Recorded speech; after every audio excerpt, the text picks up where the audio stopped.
Star finger technique अमन की cloud finger technique से कई गुना बेहतर है, लेकिन इसमें थोड़ी सी प्रॉब्लम है। इसे सीखने में तुम्हें काफी वक्त लग सकता है, और तो और ये बहुत मुश्किल है। इसमें थोड़ा खतरा भी है, पंकज ने मुस्कुराते हुए कहा। लेकिन पंकज की बात सुनने के बाद भी विद्युत ने बिना कुछ सोचे समझे कहा, ठीक है, मैं इस किताब को चुनता हूं। विद्युत ने अमन को क्लाउड फिंगर टेक्निक परफॉर्म करते देखा था। वो जानता था कि ये कितनी पावरफुल टेक्निक है। अगर स्टार फिंगर टेक्निक उससे ज्यादा पावरफुल है तो विद्युत को इससे बहुत फायदा हो सकता था। विद्युत की बात सुनकर पंकज ने अपना सिर हाँ में हिला दिया और फिर वो उसके लिए ओरिजिनल स्टार फिंगर टेक्निक की किताब लेने एक कैबिन के अंदर चला गया। कुछ देर बाद उसने एक किताब लाकर विद्युत को थमा दी। विद्युत ने जैसे ही उसे खोलकर देखा तो अचानक उसकी आंखें चमकने लगीं। वो उस टेक्निक को साफ साफ पढ़ पा रहा था। स्टार फिंगर टेक्निक को 6 हिस्सों में बांटा गया था। अगर विद्युत ने उसका 4th लेवल भी क्रॉस कर लिया तो ये उसके लिए बहुत बड़ी बात होगी। अगर विद्युत इसके लो लेवल पर भी पहुंच गया तो वो आसानी से किसी लोहे की दीवार में अपनी उंगली से छेद कर सकता था। मैं अपने लिए ऐसी ही कोई टेक्निक ढूंढ रहा था, विद्युत मुस्कुराते हुए बोला। स्टार फिंगर टेक्निक के बहुत से फायदे हैं। मान लो अगर तुम ब्लैक बेल्ट तक नहीं पहुंच पाए, लेकिन इस टेक्निक का तुमने 4था लेवल पार कर लिया तो तुम हवा को भी काबू कर पाओगे और हवा की मदद से अपने अपोनेंट पर अटैक भी कर सकते हो। यह स्किल मेरी फेवरेट है। पंकज बिना रुके उस किताब की तारीफ करता चला जा रहा था। हवा से अटैक करना? विद्युत ने यह सुनते ही हैरान होते हुए कहा, वाओ! विद्युत ये अच्छी तरह जानता था कि ऐसी टेक्निक सिर्फ ब्लैक बेल्ट मार्शल आर्टिस्ट ही परफॉर्म कर सकते हैं। लेकिन विद्युत ब्लैक बेल्ट तक पहुंचने से पहले अगर इस टेक्निक को सीख पाया तो वो बहुत पावरफुल हो जाएगा। लेकिन याद रहे, ये टेक्निक ज्यादा मुश्किल है। इसे सीखने के लिए तुम्हें बहुत मेहनत करनी होगी। कई लोग इसे सिल्वर मेटल वॉल टेक्निक जैसा कहते हैं। मैंने भी इस टेक्निक को सीखने की कोशिश की थी जब मैं तुम्हारे जैसा था, पर तब मैं 3रे लेवल पर ही अटक गया था, क्योंकि इसे सीखना मेरे लिए बहुत मुश्किल होता जा रहा था। 4थे लेवल तक पहुंचना बहुत मुश्किल था। उस वक्त इतनी रिसोर्सेज भी नहीं थी, इसलिए मैंने हार मानकर इस टेक्निक को सीखना छोड़ दिया। पंकज ने विद्युत को समझाते हुए कहा, क्या आपको लगता है कि मैं ये टेक्निक सीख सकता हूँ? विद्युत ने पंकज की बात सुनने के बाद झट से पूछा। देखो विद्युत, मुझे तुम में एक होनहार प्लेयर नजर आता है। तुम बहुत मेहनती हो और टैलेंटेड भी। तुमने अभी से मेटल वॉल टेक्निक सीख ली है। तुम्हारी इनर स्ट्रेंथ भी कमाल की है। इतना ही नहीं बल्कि तुम्हें लाइटली फ्लोटिंग फेरी टेक्निक भी आती है। मुझे पूरा यकीन है कि तुम अगर मेहनत करो तो इसे जरूर सीख लोगे, पंकज मुस्कुराते हुए बोला।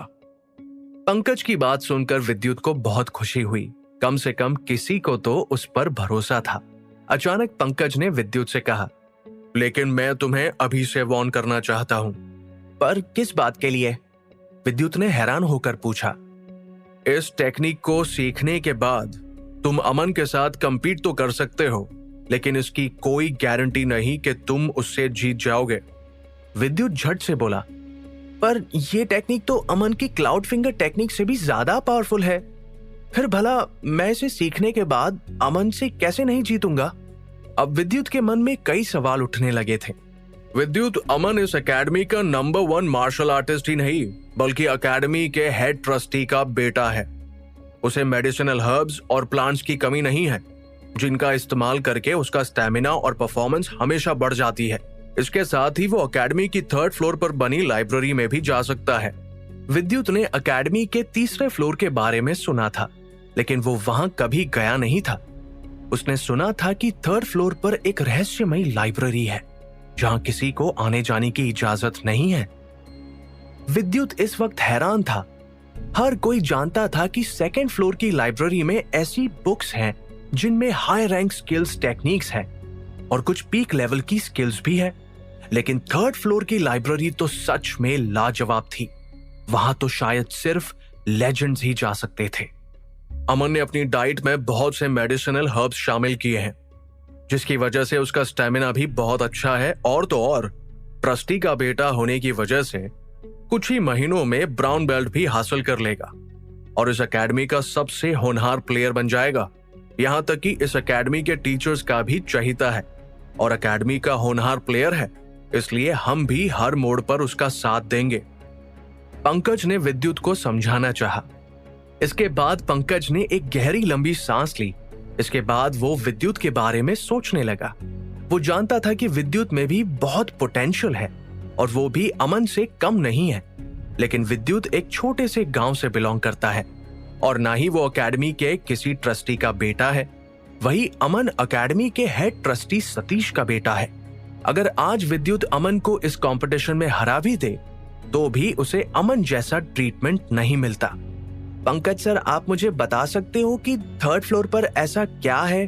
क्या वहां legendary holy ranked martial art skills से रिलेटेड बुक्स हैं? विद्युत ने इंटरेस्ट दिखाते हुए पूछा। इस वक्त उसके दिल की धड़कनें तेज हो चुकी थी। तुम्हें क्या लगता है कि इस छोटी सी लाइब्रेरी में होली मार्शल आर्ट स्किल्स की बुक की पूरी कॉपी होगी? पंकज ने विद्युत की बात पर हंसते हुए कहा। इसके बाद पंकज ने अपनी बात आगे बढ़ाई। लेकिन क्या तुम जानते हो कि अमन के पास एक सुनहरा मौका है? वो holy rank martial art skills सीख सकता है। ये सुनते ही विद्युत ने एक आह भरते हुए स्टार फिंगर टेक्निक्स की किताब पंकज के हाथ में थमा दी। तभी पंकज ने थोड़ा इंटरेस्ट दिखाते हुए विद्युत से पूछा, क्या तुम्हें इसकी कॉपी चाहिए? विद्युत ने कुछ भी छुपाना जरूरी नहीं समझा। वो कॉन्फिडेंस सी आवाज में इतराते हुए बोला, नहीं, मैंने सब कुछ पढ़ने के बाद याद कर लिया है। कुछ याद रखना किसी के लिए भी कोई बड़ी बात नहीं थी। लेकिन पंकज थोड़ा सरप्राइज जरूर था और उसकी आंखों में खुशी साफ दिखाई देने लगी थी। उसे यकीन होने लगा था कि विद्युत किसी जीनियस से कम नहीं है। अब Vidyut 2 high rank martial art skills की किताब चुनने में कामयाब हो गया था। उसने एक पीक लेवल की स्किल भी चुन ली थी। इसके बाद पंकज ने उसे एक मूवमेंट स्किल की किताब दी जिसका नाम था लाइटली माइक्रो स्टेप। ऐसा कहा जाता है इस टेक्निक का ओरिजिन लाइटली फ्लोटिंग फेरी के साथ ही हुआ था और कहा जाए तो ये एक high rank martial arts technique ही है। पंकज ने विद्युत को समझाते हुए कहा, एक पीक रैंक फिंगर स्किल और एक हाई रैंक मूवमेंट स्किल। विद्युत ने ये दोनों स्किल्स चुन ली थी। अभी भी विद्युत को एक और स्किल चुननी थी, इसलिए उसने इस बार विदरिंग वुड टेक्निक चुनी। Withering would technique fighting air technique के जैसे ही थी।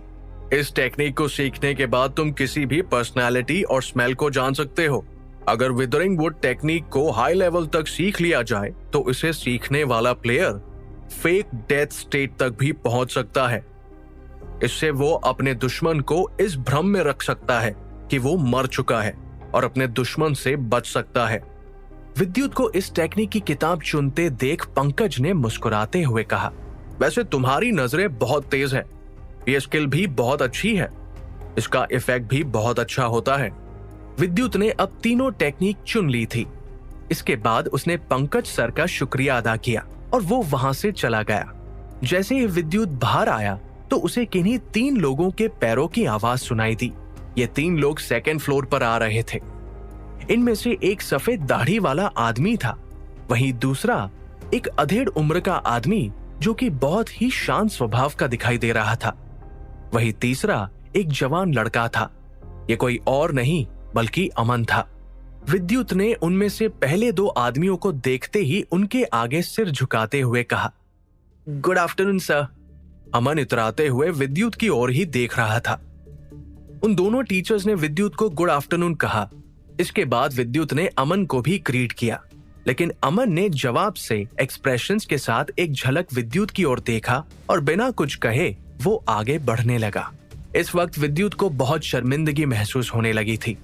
उसे थोड़ा अजीब सा महसूस हो रहा था, साथ ही साथ उसे थोड़ा गुस्सा भी आ रहा था।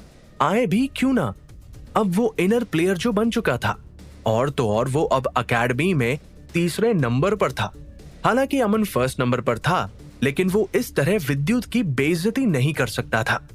इसके बाद विद्युत कुछ सोचते हुए मन ही मन बड़बड़ाया, अगर अमन सेकंड फ्लोर की लाइब्रेरी जाने के लिए यहाँ आया होता तो उसके साथ 2 सीनियर टीचर्स ना होते आज पंकज सर ने जो कुछ भी कहा वो बिल्कुल सही है।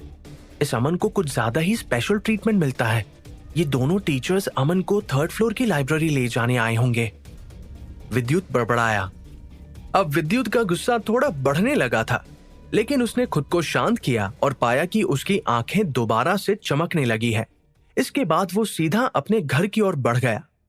जैसे ही वो अपने कमरे में पहुंचा तो उसने अपनी आंखें बंद की और वो तीनों स्किल्स के बारे में सोचने लगा। Star finger technique, lightly micro step और विदरिंग वुड टेक्निक। ये सब टेक्निक्स उसके दिमाग में घूम रही थी। इनमें से star finger technique peak level की टेक्निक थी, तो वहीं दूसरी 2 टेक्निक्स हाई लेवल की टेक्निक्स थी। विद्युत ने पहले लाइटली माइक्रो टेक्निक को सीखने का मन बनाया, क्योंकि उसे लग रहा था कि इस टेक्निक का स्टाइल लाइटली फ्लोटिंग फेरी जैसा ही है और लाइटली फ्लोटिंग फेरी टेक्निक में वो माहिर था। इसलिए लाइटली माइक्रो टेक्निक को वो कम वक्त में सीख सकता था। तभी उसने ये टेक्निक बाकी 2 टेक्निक से पहले सीखने का मन बनाया था। लगभग 1 घंटे तक प्रैक्टिस करने के बाद वो लाइटली माइक्रो टेक्निक के बिगिनर्स लेवल तक पहुंच चुका था। वो ऐसे ही मेहनत करता रहा और प्रैक्टिस में जुटा रहा। क्या आने वाले दिनों में विद्युत ये तीनों टेक्निक्स सीख पाएगा? क्या इन टेक्निक्स का इस्तेमाल करके वो कभी नंबर 1 इनर प्लेयर बन पाएगा? जानने के लिए सुनते रहिए महामानव विद्युत, सिर्फ पॉकेट एफएम पर।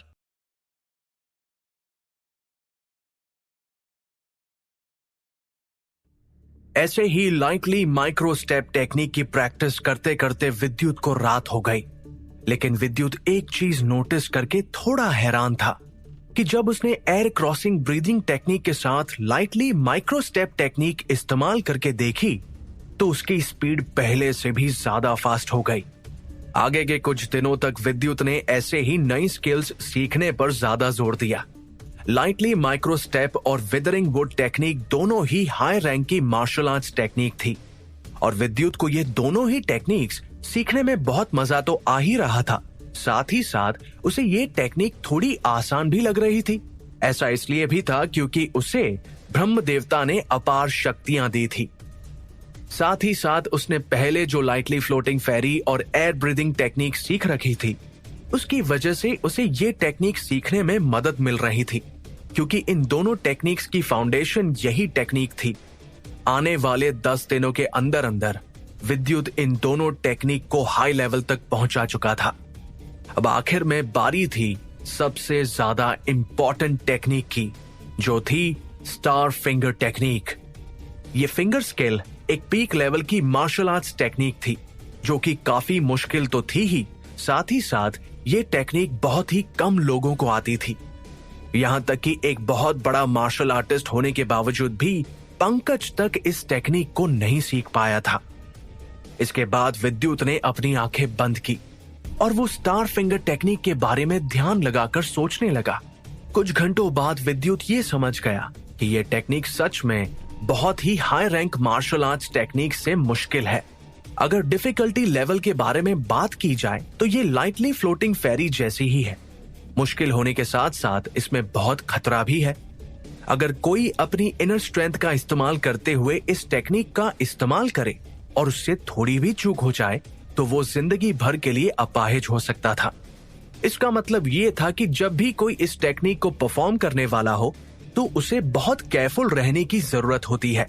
और तो और इस टेक्निक में जल्दबाजी की कोई गुंजाइश नहीं है। वो ये भी समझ गया था कि इस टेक्निक को वो धीरे धीरे ही सीख सकता है, क्योंकि इस टेक्निक में उसकी इंप्रूवमेंट की स्पीड भी बहुत धीमी ही रहने वाली थी। ब्रह्म देवता की दी गई शक्तियों की वजह से उसकी mental strength, energy, reaction speed और सोचने की क्षमता बढ़ चुकी थी। इसका मतलब ये था कि उसके अब तक कुछ भी गलत करने के चांसेस थोड़े कम थे। एक बार के लिए विद्युत स्टार फिंगर टेक्निक से होने वाले खतरों से बच भी जाए, लेकिन इस टेक्निक को सीखने के लिए उसे पूरा टाइम देना होगा। वो स्टार फिंगर टेक्निक के अभी सिर्फ फर्स्ट ग्रेड पर ही था। इसके फर्स्ट ग्रेड में इनर स्ट्रेंथ को एक लाइन में इस्तेमाल करना, साथ ही साथ अपनी पावर का इस्तेमाल भी करना होता है। ऐसे ही कुछ दिनों की प्रैक्टिस के बाद विद्युत ने फर्स्ट लेवल पार कर लिया। उसने फर्स्ट ग्रेड इनर स्ट्रेंथ का इस्तेमाल किए बिना ही पार किया था। अब वो किसी बड़े से बड़े पत्थर को भी अपनी उंगली की मदद से ही चकनाचूर कर सकता था। ऐसे ही वो स्टार फिंगर टेक्निक की ट्रेनिंग करता रहा। इस टेक्निक का सेकंड लेवल पहले के लेवल से भी मुश्किल था। इस टेक्निक की एक्सप्लोसिव पावर बहुत ज्यादा थी। विद्युत को इस टेक्निक का सेकंड लेवल प्रैक्टिस करने में पूरे 7 दिन लग गए। लेकिन विद्युत ने देखा कि इस टेक्निक का असर सच में बहुत अच्छा है। इस टेक्निक की डैमेजिंग पावर बहुत ज्यादा हाई थी, यहां तक कि काफी सारी हाई रैंक टेक्निक से भी ज्यादा। विद्युत अगर ये टेक्निक सीख गया तो वो इस टेक्निक को सीखने वाला अकेडमी का पहला प्लेयर बन सकता था, और तो और अकेडमी में उसकी डिफेंस पावर सबसे ज्यादा होने वाली थी। ये टेक्निक सीखने के बाद उसका मुकाबला अगर कोई कर सकता था तो वो था सिर्फ अमन। जब वो सेकंड लेवल पार करने की तैयारी करने लगा तो उसे ये पता लगा कि आगे के लेवल्स पार करने में उसे बहुत मुश्किल आने वाली है। साथ ही साथ उसे टेक्निक सीखने में बहुत वक्त लगने लगा। ऐसे ही प्रैक्टिस करते हुए 15 दिन बीत गए। 15 दिन बाद जाकर विद्युत स्टार फिंगर टेक्निक के सेकंड लेवल के पीक तक पहुंच पाया था। लेकिन इसके बाद जो हुआ वो विद्युत ने सोचा नहीं था। उसकी स्पीड अचानक से थम सी गई। वो इस टेक्निक के थर्ड लेवल तक पहुंच ही नहीं पा रहा था, और वो ये भी समझ गया था कि अभी उसे बहुत मेहनत करनी होगी। ये टेक्निक सीखना सच में बहुत मुश्किल है, पर मैं इसके फोर्थ लेवल पर पहुंचने तक रुकने वाला नहीं हूं, विद्युत बोला। स्टार फिंगर टेक्निक के चौथे लेवल को पार करने के बाद विद्युत हवा में भी अटैक कर सकता था। हवा में अटैक करने की स्किल सिर्फ बड़े बड़े मार्शल आर्टिस्ट के पास ही होती है। पहले पंकज ने भी ये स्किल सीखने की कोशिश की थी, और उसने इसके सेकंड लेवल को पार करने में ही पूरा 1 साल लगा दिया था। लेकिन अगर बात की जाए विद्युत की, तो विद्युत ने सिर्फ 20 दिन में ही सेकंड लेवल पार भी कर लिया था। दुनिया में कोई भी काम ऐसा नहीं है जो इंसान ना कर सके। मैं भी हार मानने वालों में से नहीं हूं। विद्युत ने इतना कहकर अपना हौसला बढ़ाने की कोशिश की। विद्युत जानता था कि उसे एक एक कदम करके ही आगे बढ़ना होगा। वो ये भी जानता था कि एक अच्छा मार्शल आर्टिस्ट बनने के लिए एक इंसान को सालों साल मेहनत करनी पड़ती है। कोई रातों रात अच्छा मार्शल आर्टिस्ट नहीं बन सकता। अब विद्युत की कंसंट्रेशन पावर और इनर स्ट्रेंथ पहले से ज्यादा बढ़ चुकी थी। जब वो उस दिन गुफा में था तो उसने वहां बहुत से मेडिसिनल हर्ब्स खाए थे। साथ ही साथ वो कुछ साल पुरानी जड़ी बूटियों तक अपने साथ वहां से ले आया था। हालांकि अब तक उन जड़ी बूटियों का असर पूरी तरह उसके शरीर पर नहीं हुआ था, लेकिन फिर भी धीरे धीरे उसके शरीर पर असर दिखाई देने लगा था। पलक झपकते ही 15 दिन और बीत गए। अब वो मेडिसिनल हर्ब्स और जड़ी बूटियां विद्युत के शरीर पर पूरी तरह अपना असर दिखाने लगी थी। इस वक्त वो ब्लू बेल्ट हासिल कर चुका था और हायर बेल्ट की तैयारी तो कर ही रहा था। अब विद्युत की स्किल्स इतनी अच्छी हो गई थी कि वो हायर बेल्ट्स के लिए टेस्ट्स दे सकता था। उसकी इनर स्ट्रेंथ भी पहले से कई गुना बढ़ चुकी थी। अगर अब वो चाहे तो किसी जड़ी बूटी और मेडिसिनल हर्ब्स खाए बिना ही हायर बेल्ट का टेस्ट क्लियर कर सकता था। तभी उसने अपने शरीर में कुछ बदलाव देखे और वो मन ही मन बड़बड़ाया। कुछ ही दिनों में मैं हायर बेल्ट का टेस्ट दे पाऊंगा। बीते महीनों दिन रात मेहनत करने के बाद उसने सोचा कि अब उसे अपने शरीर को थोड़ा आराम भी देना चाहिए। वो ये सब सोच ही रहा था कि तभी उसकी पड़ोसन शिवन्या बाहर आई। अल्टीमेट फाइटिंग चैंपियनशिप को अब पूरा 1.5 महीना बीत चुका था। अब शिवन्या ब्लू बेल्ट का टेस्ट देने के लिए बिल्कुल तैयार थी। उसने भी बीते दिनों बहुत मेहनत की थी। विद्युत, तुम कैसे हो? मैं यहाँ ये देखने आई थी कि क्या तुमने कोई नई स्किल सीखी या नहीं। शिवन्या ने मुस्कुराते हुए कहा। इस वक्त उसके गाल टमाटर की तरह लाल दिखाई दे रहे थे। वो बहुत खूबसूरत थी। विद्युत ने मुस्कुराते हुए जवाब दिया, हाँ हाँ क्यों नहीं, मैं तुम्हें अभी दिखाता हूँ मैंने कौन कौन सी नई टेक्निक सीखी है। यहाँ गार्डन में वो दोनों एक दूसरे से बातें कर ही रहे थे कि तभी विद्युत ने अपनी सीखी हुई नई टेक्निक्स शिवन्या को परफॉर्म करके दिखाना शुरू कर दिया। जैसे ही विद्युत ने lightly micro step technique perform की तो उसका शरीर थोड़ा धुंधला सा दिखाई देने लगा। वो देखने में बहुत ही मिस्टीरियस सा दिखाई दे रहा था। शिवन्या अपनी स्पीड को लेकर अकेडमी में बहुत फेमस थी, लेकिन जब उसने विद्युत की स्पीड देखी तो उसका कॉन्फिडेंस डगमगाने लगा। वो विद्युत की स्पीड देखकर बहुत हैरान थी। तभी अचानक विद्युत ने उसे सच बताते हुए अपनी बात आगे बढ़ाई। देखो शिवन्या, हम दोनों की बॉडी बहुत अलग है, और तो और मैंने लाइटली फ्लोटिंग फेरी टेक्निक भी सीखी हुई है। वो टेक्निक मेरी फाउंडेशन है, तभी तो मेरी स्पीड इतनी अच्छी है। सच तो ये था कि लाइटली फ्लोटिंग फेरी और लाइटली माइक्रो स्टेप टेक्निक दोनों एक जैसी ही थी। जब इन दोनों टेक्निक्स को एक साथ इस्तेमाल किया जाता है तो ये स्किल्स अपने पीक लेवल तक पहुंच जाती हैं। इसके बाद विद्युत ने अपनी स्टार फिंगर टेक्निक शिवन्या को परफॉर्म करके दिखाना शुरू किया। वो इस टेक्निक का सेकंड लेवल ही शिवन्या को परफॉर्म करके दिखाना चाहता था। जैसे ही उसने अपनी उंगली से अटैक किया तो उसे अपनी उंगली से एक अलग सी ऊर्जा निकलती हुई नजर आई। उसे देखकर ऐसा लग रहा था जैसे विद्युत अपनी उंगली के रास्ते में आने वाली हर चीज को खत्म कर देने वाला हो। शिवन्या भी विद्युत के एक ही मूव में घायल हो गई। शिवन्या विद्युत की परफॉर्मेंस देखकर हैरान थी। उसने सोचा नहीं था कि विद्युत ने इतनी मेहनत की होगी। वो थोड़ी जेलसी फील करते हुए विद्युत से बोली, विद्युत, ये टेक्निक तो मुझे peak ranked martial arts skill लगती है। Star finger martial arts technique कुछ ऐसी टेक्निक्स में से है जिन्हें काफी कीमती माना जाता था। अकेडमी में सिर्फ 3 लोगों को ही 2 हाई और 1 पीक रैंक्ड स्किल सीखने की परमिशन मिली थी। जो स्टूडेंट्स इस स्किल को सीख सकते थे वो थे अमन, पुलकित और विद्युत। तुमने बिल्कुल ठीक अंदाजा लगाया, ये एक peak ranked martial art skill है। विद्युत बहुत खुश दिखाई दे रहा था। वो खुश था कि उसने स्टार फिंगर टेक्निक सीख ली है। इसके बाद वो दोनों आपस में बातें करने लगे। वो दोनों नई नई स्किल्स डिस्कस कर रहे थे। तभी अचानक उन दोनों के कानों में एक आवाज गूंजी, शिवन्या, अच्छा तो तुम यहाँ हो। मैं तुम्हें कब से ढूंढ रहा हूँ। मैंने सोचा था कि हम दोनों एक साथ प्रैक्टिस करने चलेंगे। मैं पहले तुम्हारे घर गया था, लेकिन तुम मुझे वहां नहीं मिली, इसलिए मैं यहाँ आ गया। एक जवान लड़के की आवाज उन दोनों के कानों में गूंजी। ये लड़का देखने में बहुत शांत स्वभाव का दिखाई दे रहा था। इस लड़के की उम्र 17 साल से ऊपर होगी और ये लगातार शिवन्या को ही देख रहा था। ये लड़का कोई और नहीं बल्कि अमन था। जैसे ही विद्युत की नजर अमन पर पड़ी, उसके चेहरे के एक्सप्रेशंस बदल गए।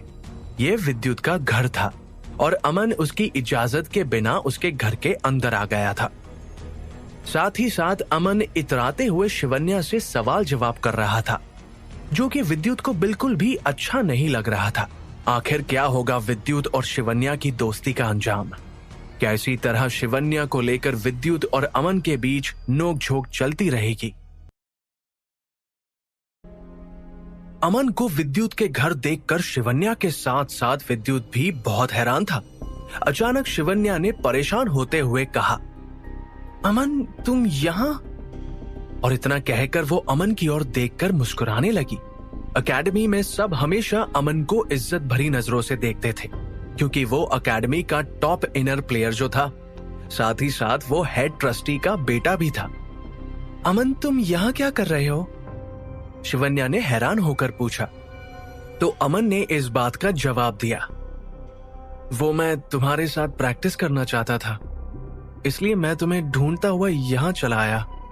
इस वक्त शिवन्या के चेहरे पर कोई एक्सप्रेशंस नहीं थे। अमन पहले भी कई बार उसके साथ प्रैक्टिस करने के बहाने उसके पास आ चुका था। उसे ऐसा लगने लगा था कि अमन उससे मिलने के बहाने ढूंढने लगा हो। जब कभी भी शिवन्या अमन से मिलती तो उसे अमन की आंखों में अपने लिए अजीब सी चमक दिखती, जिस वजह से उसे थोड़ा अजीब सा महसूस होने लगा था। शिवन्या, मैं तुम्हें इसलिए ढूंढ रहा था ताकि मैं तुम्हारे साथ प्रैक्टिस कर सकूं। मैं उम्मीद करता हूं कि तुम मुझे रिजेक्ट नहीं करोगी, अमन ने एक कॉन्फिडेंट सी आवाज में कहा। अमन जब से यहाँ आया था उसने एक झलक भी विद्युत की ओर नहीं देखा था। तभी शिवन्या ने मुस्कुराते हुए अमन से कहा, थैंक यू अमन, पर मैं पहले से ही विद्युत के साथ प्रैक्टिस कर रही हूँ। इतना कहकर शिवन्या ने अमन का ऑफर रिजेक्ट कर दिया। अमन के साथ प्रैक्टिस करने का मौका मिलना अकेडमी की बहुत सी फीमेल प्लेयर्स का सपना था, लेकिन शिवन्या को अमन बिल्कुल भी पसंद नहीं था। अमन हमेशा से ही सबसे अलग अलग रहता था और तो और उसमें थोड़ा घमंड भी था, जिस वजह से शिवन्या हमेशा उससे थोड़ी दूरी ही बनाकर रखती थी। वो जानती थी कि अमन अपने आगे किसी को भी कुछ नहीं समझता और वो सबको अपने हिसाब से ट्रीट करता है। वहीं विद्युत अमन के बिल्कुल ऑपोजिट था। उसे विद्युत पसंद था। शुरुआत से ही विद्युत और शिवन्या के बीच बातचीत अपने आप शुरू हुई थी। शिवन्या को इसके लिए कोई एफर्ट्स नहीं करने पड़े थे। क्या? अच्छा, तो तुम विद्युत के साथ प्रैक्टिस करने वाली हो? अमन ने एक झलक विद्युत की तरफ देखा और अब जाकर उसे एहसास हुआ कि वहां पर विद्युत भी मौजूद है। फिर वो विद्युत की ओर देखकर मुस्कुराया, लेकिन उसने विद्युत से कोई बात नहीं की। उसे देखकर ही अंदाजा लगाया जा सकता था कि वो विद्युत को पसंद नहीं करता। अच्छा, तो ऐसी बात है। वैसे मैं तुम्हें एक और वजह से भी ढूंढ रहा था, अमन ने शिवन्या से कुछ सोचते हुए कहा। अच्छा, फिर बताओ, ऐसी भी क्या बात है? शिवन्या ने कहा। दरअसल मैं तुमसे अकेले में बात करना चाहता हूं, अमन ने अजीब से एक्सप्रेशंस के साथ विद्युत की ओर देखते हुए कहा। विद्युत, तो ठीक है, अभी के लिए मुझे चलना होगा, शिवन्या ने विद्युत से माफी मांगते हुए कहा। इसके बाद शिवन्या और अमन एक साथ वहां से जाने लगे। अचानक विद्युत को दाल में कुछ काला लगने लगा। वो मन ही मन बड़बड़ाया, कहीं ऐसा तो नहीं कि अमन शिवन्या को पसंद करता हो, इसीलिए वो आजकल उसके आगे पीछे घूम रहा हो। विद्युत ने अब जाकर इस बात पर गौर किया था। यहाँ दूसरी तरफ अमन शिवन्या को लेकर एक ऐसे एरिया में पहुंच गया जहाँ भीड़ भाड़ बहुत कम थी। ये एरिया बहुत सुनसान था। शिवन्या, बस 15 दिनों में प्लेयर समिट शुरू होने वाला है। तुम जानती हो कि इस बार इस समिट की होस्ट दिल्ली की सबसे खूबसूरत लड़की रिधिमा है। इस समिट में हमारी एकेडमी के कुछ प्लेयर्स और उनकी फैमिलीज को भी इनवाइट किया गया है। इस समिट में शहर की जानी मानी फैमिलीज भी आने वाली है, अमन ने कहा। क्या प्लेयर्स समिट? दिल्ली की सबसे सुंदर लड़की होस्ट? शिवन्या ने दोहराया। अचानक से शिवन्या की आंखों में चमक आ गई। वो थोड़ी खुश नजर आने लगी थी। उसने इस समिट के बारे में पहले भी सुना था। इस इवेंट में दिल्ली के सभी होनहार मार्शल आर्ट्स प्लेयर्स आने वाले थे और एक दूसरे के साथ मुकाबला करने वाले थे, और इन्हीं प्लेयर्स में से 4 दिल्ली के जीनियस प्लेयर्स भी चुने जाने वाले थे। शिवन्या के चेहरे पर खुशी देखते हुए अमन ने मुस्कुराते हुए अपनी बात आगे बढ़ाई। ये दिल्ली शहर के नौजवानों के लिए बहुत खास और जरूरी इवेंट है। एकेडमी का नंबर 1 इनर प्लेयर होने की वजह से मुझे ये मौका मिला है कि मैं इस इवेंट के लिए 5 प्लेयर्स का नाम रेकमेंड कर सकता हूँ। क्या सच में? मैं भी इस इवेंट में जाना चाहती हूँ, शिवन्या खुश होकर बोली। उसका इस इवेंट में जाने का बहुत मन था। तभी अचानक उसने अमन से सवाल किया, वैसे एक बात बताऊं, तुम किन 5 प्लेयर्स का नाम रेकमेंड करने वाले हो? अमन ने बिना कुछ छुपाए बोलना शुरू किया। मैंने पुलकित, देवांश, चाहत, अंकुश। इससे पहले कि अमन अपनी बात पूरी कर पाता, शिवन्या ने उसकी बात काटते हुए कहा, रुको रुको, क्या कहा तुमने? क्या तुमने इस लिस्ट में विद्युत का नाम शामिल नहीं किया है? वो भी तो अब इनर प्लेयर्स की लिस्ट में 3rd नंबर पर है। शिवन्या परेशान होकर बोली। क्या विद्युत? अमन एक बेपरवाही टोन में बोला। उस विद्युत में ऐसा है ही क्या? उसे एकेडमी में कोई नहीं जानता। वैसे भी उसमें मेरा मुकाबला करने की हिम्मत नहीं है। फिर ऐसे प्लेयर्स को समिट में ले जाने का क्या फायदा? शिवन्या अमन की बात से बिल्कुल भी खुश नहीं थी। वो उदास होकर बोली, पर विद्युत की परफॉर्मेंस भी बहुत अच्छी है। शिवन्या अमन के फैसले के बिल्कुल खिलाफ थी। देखो शिवन्या, तुम परेशान मत हो। मैं जानता हूं कि मैं जल्द ही ब्राउन बेल्ट भी हासिल कर लूंगा और दिल्ली के 4 जीनियस प्लेयर्स में मेरा नाम जरूर शामिल होगा। इसलिए ये बिल्कुल मायने नहीं रखता कि मैं किसे चुनता हूं और किसे नहीं। मेन पॉइंट ये है कि मुझे जीतता हुआ देखने के लिए तुम मेरे साथ मौजूद होगी या नहीं। ये बोलते हुए अमन की आंखों में एक आग सी दिखाई देने लगी और वो खुद को रोक नहीं पाया। उसने अपना हाथ आगे बढ़ाया और शिवन्या के कंधे पर रख दिया। अमन प्लीज बिहेव योरसेल्फ। ये तुम क्या कर रहे हो? शिवन्या का चेहरा शर्म से लाल पड़ गया था। उसने झट से अमन का हाथ अपने कंधे से हटा दिया। देखो शिवन्या, मैंने आज तक कभी किसी से जोर जबरदस्ती नहीं की है, लेकिन तुम्हें मेरी बात माननी होगी। जिस लड़की को मैं पसंद करता हूँ, मैं उसके लिए कुछ भी कर सकता हूँ। आगे तुम देखो तुम्हें क्या करना है। अमन ने अपनी बात आगे बढ़ाई। यहाँ दूसरी तरफ गार्डन में विद्युत ने जैसे ही देखा कि शिवन्या और अमन वहां से जा चुके हैं, तो उसने अपनी नजरें उन पर से हटा ली। वो मार्शल आर्ट्स की फील्ड में महारत हासिल करना चाहता था और वो पूरी दुनिया एक्सप्लोर करना चाहता था। वो इस शहर में बंद कर नहीं रह सकता था। उसके सपने बहुत बड़े बड़े थे, इसलिए विद्युत ने अमन पर ज्यादा ध्यान नहीं दिया और वो फिर से स्टार फिंगर टेक्निक की प्रैक्टिस करने लगा। वो अपनी इनर स्ट्रेंथ और बॉडी स्ट्रेंथ पर काम करना चाहता था। वो अब तक नहीं जानता था कि दिल्ली शहर के बहुत से नौजवानों को प्लेयर्स समिट का इनविटेशन आया है, और तो और इस इनविटेशन को भेजने वाली इंसान एक बहुत ही खूबसूरत लड़की है। इसलिए सभी प्लेयर अपनी स्किल्स शो ऑफ करने के लिए बेताब थे। उसी दिन रात को पुलकित, देवांश, चाहत, अंकुश सबको इस समिट का इनविटेशन मिल गया। हर किसी को इस इवेंट में इनवाइट नहीं किया गया था। जो भी प्लेयर्स इनवाइटेड थे वो सब ग्रीन बेल्ट से ऊपर ही थे। वही विद्युत इस सब से बिल्कुल अनजान था। शिवन्या अपने घर में इधर उधर घूम फिर के इसी सोच में पड़ी थी कि क्या उसे ये सब विद्युत को बताना चाहिए या नहीं। ऐसे ही 2 दिन और बीत गए। विद्युत इस वक्त गार्डन में अपनी दोनों आंखें बंद किए बैठा हुआ था। अचानक उसे अपने शरीर में अलग सी एनर्जी महसूस हुई। विद्युत ने अपनी आंखें खोली तो उसे अचानक अपनी दोनों आंखों में आज फिर तेज रोशनी पड़ती हुई दिखाई दी और उसकी आंखें एक बार के लिए फिर चौंधिया गई। मेरी इनर स्ट्रेंथ तो पीक लेवल पर पहुंच चुकी है, विद्युत अचानक से खुश होकर बोला। यह सब इसलिए हुआ था क्योंकि विद्युत ने उस दिन गुफा में से लाई जड़ी बूटियां और मेडिसिनल हर्ब्स खाए थे। अब उसकी विदरिंग वुड टेक्निक और मेटल वॉल टेक्निक भी 5th लेवल पर पहुंचने वाली थी। एक बार उसकी metal wall technique 5th level पर पहुंच गई तो उसका शरीर मेटल की तरह ठोस और मजबूत हो जाने वाला था, जिससे कि उस पर हमला करने वाले हथियार भी चकनाचूर हो जाते। ऐसे में विद्युत पर हमला करने वाले प्लेयर को भारी नुकसान उठाना पड़ सकता था। बस आने वाले 2-4 दिन में मेटल वॉल टेक्निक के 5th लेवल पर पहुंच जाऊंगा।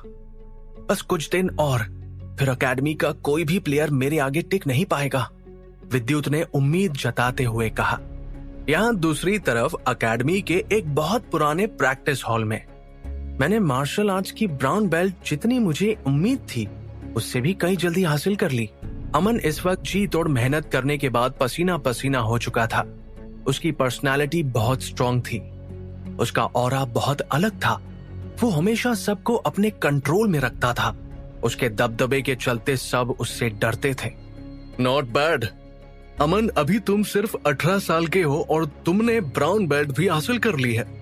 इस शहर में इतनी कम उम्र में ब्राउन बेल्ट हासिल करने वाले तुम पहले प्लेयर हो, सतीश ने अमन को शाबाशी देते हुए कहा। अगर मेरे पास हजारों साल पुरानी मेडिसिनल हर्ब्स ना होती और आपने मुझे inner strength when opener technique ना सिखाई होती तो मैं ब्राउन बेल्ट इतने कम वक्त में कभी हासिल ना कर पाता, अमन ने सतीश को क्रेडिट देते हुए कहा। अमन ने ब्राउन बेल्ट हासिल तो कर ली थी, लेकिन वो जानता था कि उसका आगे का ब्लैक बेल्ट का सफर बहुत मुश्किल होने वाला है। वो ये भी जानता था कि ब्राउन बेल्ट से ब्लैक बेल्ट तक पहुंचने वाले प्लेयर 100 में से सिर्फ एक ही होता है। अब तुम्हें और भी मेहनत करनी होगी। प्लेयर समिट आ चुका है, तुम्हें उसमें अपनी जगह बनाकर दिखानी होगी, सतीश ने जोर देते हुए कहा। आप फिक्र मत कीजिए डैड, बिल्कुल ऐसा ही होगा। मुझे जीतने से कोई नहीं रोक सकता सिवाय गौरव के। मैंने सुना है कि वो ब्लू बेल्ट के पीक लेवल पर है, पर आप बेफिक्र रहिए, मेरे उसे हराने के 60% चांसेस जरूर हैं, अमन ने कॉन्फिडेंस आवाज में कहा। अमन और सतीश एक साथ प्रैक्टिस में जुटे थे। सतीश अमन को किसी भी हाल में सिर्फ टॉप में देखना चाहता था। क्या प्लेयर्स समिट के टॉप 4 प्लेयर्स में अमन अपनी जगह बना पाएगा? क्या सब कुछ अमन के प्लान के मुताबिक ही होगा? क्या विद्युत इस प्लेयर्स समिट से अनजान ही रहेगा या उसे भी इस समिट में जाने का मौका मिल पाएगा? जानने के लिए सुनते रहिए